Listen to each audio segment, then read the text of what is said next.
భవాని పశ్చిమాన వెలిసిన పరమ కళ్యాణి మూడు వాళ్ళ చల్లగా నువ్వు మానలు గురువాని పరిచయం పడ్డాని శివుని బిడ్డ మా యోగకు శివ సత్తుల సింధుతో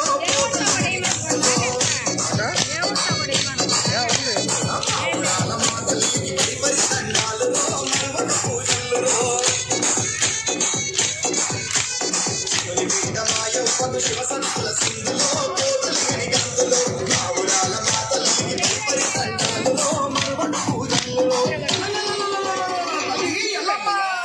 బాయిలోన వెలిసిన తల్లి మా